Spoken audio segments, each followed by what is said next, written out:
Hello everyone, I am Gayatri Sudhakar. Today I'll be presenting a demo on SQL injection vulnerability as a part of my assignment. Before getting into the demonstration, I wish to give a brief introduction on what SQL injection is. So let's get started. What is a SQL injection? SQL injection is a code injection technique which can be used to destroy your database. This is one of the most common web hacking techniques. This is done by inserting malicious SQL statements via user input from the user to the web application. Attackers generally use this technique to bypass application security measures. A successful SQL injection exploit can read sensitive data from databases, it can execute admin operations, it can recover the contents of a file present in a database. Before getting into the SQL injection, we have to know what a SQL means. SQL stands for Structured Query Language. This lets us to access and work on databases. A SQL query can be used to update, delete, and retrieve data from the databases.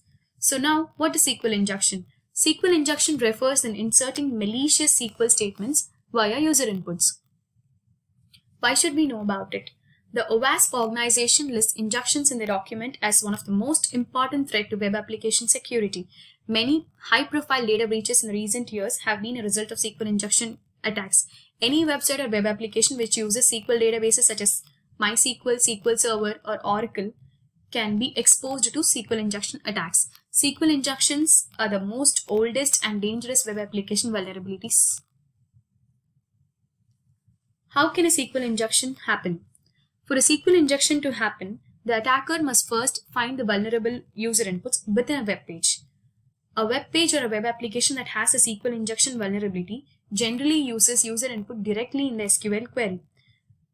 The attacker can now create an input content. This input content is often malicious payload, which acts as a key factor for the attack to happen. After that, the attacker sends this content. That is, the malicious SQL commands are executed in the databases when an attacker sends it to the database through a query. This is a diagrammatical representation of an injection attack, where an attacker writes a malicious SQL query and it gets executed in the database, where we can access the sensitive information from the database. What is the logic behind this? The logic behind SQL injection is very simple. It is based on 1 equal to 1 is always true. So now let's consider a scenario where we use select statement by adding a variable to select a string. This variable can be fetched from user input using getRequestString. There's an illustration shown. So now let's see how this can be done. We know SQL injection is based on 1 equal to 1 is always true. Using this, the attacker can just enter a smart input instead of entering a wrong or unknown input.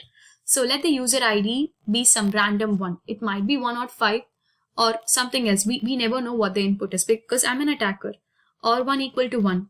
Now this SQL statement after entering this particular input looks like select star from users where user ID is 105 or 1 equal to 1. This gets executed. The reason why this gets executed is the OR part gets executed. OR part states it is 1 equal to 1, which is always true. That is the logic where we follow using an OR operator. So let's work on the demonstration. Now we try to execute a simple login page SQL injection which is based on 1 equal to 1 is always true. How are we doing it? We are doing it using a web application called Bricks. Bricks is a web application which is built on PHP and MySQL. Each brick has some sort of security issue which can be leveraged manually or using some softwares. Bricks help us to break the bricks and learn various aspects of application security. Here's the link for Bricks web application. For the demo, we have some valid credentials. The valid username is admin, valid password is admin, and these are two other usernames and password which are valid. So for a query behind it, the query behind it is this one. Select star from users where username and password. So now let's try to perform SQL injection.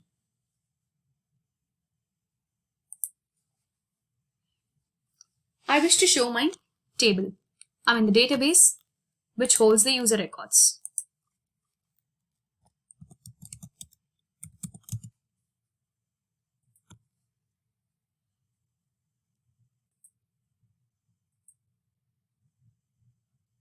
So this is my users table which holds the records. These are the users, admin, Tom, Ron, Hal, and these are the fields and the records of the users. So All these things are valid. Let me just use the valid inputs first. This is how my Bricks web application looks like. I'm just accessing a basic login page, which is prone to SQL injection vulnerability.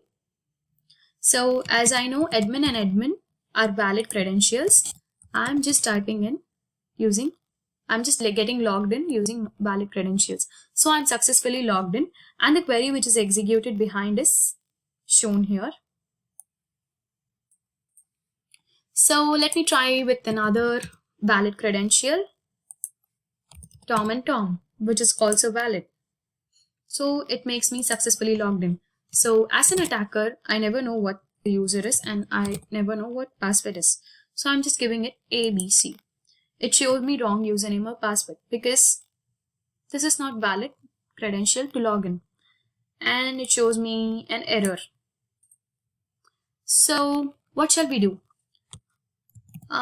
Imagine the attacker knows username, but I'm trying to manipulate the password using SQL Injection Attack. Now I'm submitting it. So I'm successfully logged in because I have performed SQL Injection Attack. This is the input that I have used. This is my password because I never know what the password is. So the attacker uses 1 equal to 1, which is always true. That makes me get logged in. What if I don't even know the username? I can perform the same SQL injection attack to the username again. So now my username and password are these things, which is 1 equal to 1. So I have successfully logged in and performed SQL injection attack. And it's as simple as it is. So why is this prevailing? As I said it's SQL injection is the most easiest attack. And again, it works. These are the important reasons for it to still prevail. These are few solutions to avoid SQL injection. The developers can validate the input and parameterize the queries. The code should never use the input directly, as that's the major reason for a SQL injection to take place. The developers have to turn off the visibility of database errors. I wish to show this one. So this is an error. This is a SQL query which runs behind. If we can turn off the visibility mode, it makes me unknown about the structure of the database. So this can be avoided. And developers must also sanitize the inputs. These are the references that I have used to perform this demonstration. I also wish to acknowledge that Bricks is a web application that is used to learn security issues. It is not a web application that I have performed a SQL injection. So yeah, thank you.